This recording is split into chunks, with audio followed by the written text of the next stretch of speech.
इस पर अल्लाह के रसूल अलैहिस्सलातु व तस्लीम फरमाते हैं कि नशा वही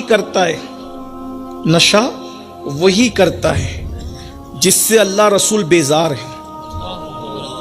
और फरमाया अल्लाह रसूल कितने बेजार है, तो एक रिवायत में उम्मुल मोमिनीन सैयदा आयशा सिद्दीका फरमाती है नशा करने वाला बीमार पड़े उसे देखने भी ना जाओ, वो कर्जा मांगे उसको कर्जा भी मत दो, वो महफिल में आए उसको इज्जत के साथ मत बिठाओ, बल्कि यहां तक फरमाया लोगों की इबरत के लिए। हालांकि मैं वाजे कर दूं कि हनफी होने की वजह से हम कबायर के मुर्तकिब का जनाजा पढ़ते हैं, पढ़ते रहेंगे, लेकिन चूंकि हदीस है, हदीस पाक में इबरत की बात की गई है, फरमाया गया कि अगर वो मर जाए तो उसके जनाजे में शिरकत मत करो।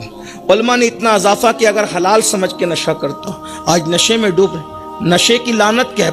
हदीस पाक में आया अल्लाह के रसूल अलैहिस्सलाम फरमाते हैं नशा करने वाले जब मैदान मैशर में आएंगे तो उनके मुंह से पाखाने की उल्टी हो रही, वो पाखाना उगलते हुए। आज एमडी पीने वालों, शराब पीने वालों, पता नहीं किस किस अंदाज में नशा करते हैं। मेरी कौम के जवानों संवर जाओ, आखिरत तबाह हो रही है, कब्र में सूअर की शक्ल हो रही है। एक हदीस पाक तो यहां तक है, इब्ने मसूद फरमाते हैं अल्लाह के रसूल अलैहिस्सलाम की हदीस बयान करते हुए कहते हैं कि जब नशा करने वाले कब्र से उठेंगे या उनकी शक्ल सूअर की तरह होगी या बंदर की तरह होगी, और वो लोहे का गुज, वो लोहे का हथौड़ा जिसको इंसान और जिन्नात मिलकर भी उठा ना सके, उस हथौड़े से फरिश्ते उनका इस्तेकबाल करेंगे।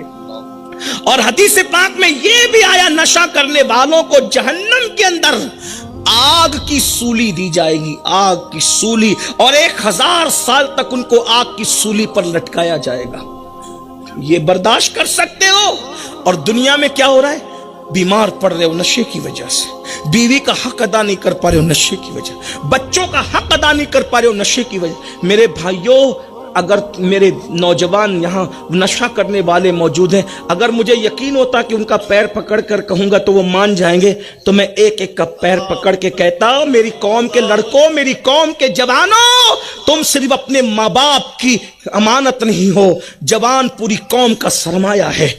जिस कौम का जवान समर जाता है उस कौम की तारीख सुनहरी हरफों से लिखी जाती है, और जिस कौम का जवान अय्याश और आवारा हो जाता है उस कौम को सफ़े हस्ती से मिटा दिया जाता है। इस्लाम दुश्मन ताकतों की साजिश है। मुसलमानों को पढ़ने मत दो, आगे बढ़ने मत दो, तिजारत करने मत दो। जानते हैं तुम्हारी सलाहियत, तुम्हारा टैलेंट, जानते हैं कि ये इतने टैलेंट है, अल्लाह अकबर, कि अगर ये पढ़ेंगे तो फिर इनका कोई मुकाबला न कर सकेगा, ये तिजारत करेंगे तो कोई मुकाबला न कर सकेगा, ये सियासत करेंगे तो भी कोई मुकाबला न कर सकेगा। अरे हजारों साल की हुकूमतों को पैरों में गिराया था जब मुसलमान सियासत करने पर आए थे। बड़े बड़े ताजिर दर के भिखारी बने थे जब मुसलमान तिजारत करने पर आए थे, और जब पढ़ने पर आए थे तो सारी कौम कासे गदाई लेकर इल्म की खैरात मांगती थी। आप भूल गए? अरे कल की बात क्यों करते हो, आज की बात करो। हमारे मुल्क को, हिंदुस्तान को, ताजमहल से लेके लाल किले तक, और लाल किले से लेके सोने की चिड़िया बनाने तक, और सोने की चिड़िया बनाने से लेकर एटमी पावर तक पूरी दुनिया में जिसने मशहूर किया है वो यही कलेमा पढ़ने वाले तो हैं। हिंदुस्तान को एटमी ताकत किसके जरिए मिली? वही ना जिसे अब्दुल कलाम कहा जाता है। अरे जो कलाम का अब्दुल हो वो एटमी ताकत अता करता है, फिर कलाम की ताकत क्या है? जब अब्दुल कलाम का ये आलम है तो फिर कलाम की ताकत क्या? और जब कलाम ऐसा है तो फिर साहिब कलाम कैसा हो? अभी मैं किसी के अकीदे पे गुफ्तगू नहीं कर रहा हूं, मैं तो जाहिर की बात कर रहा हूं।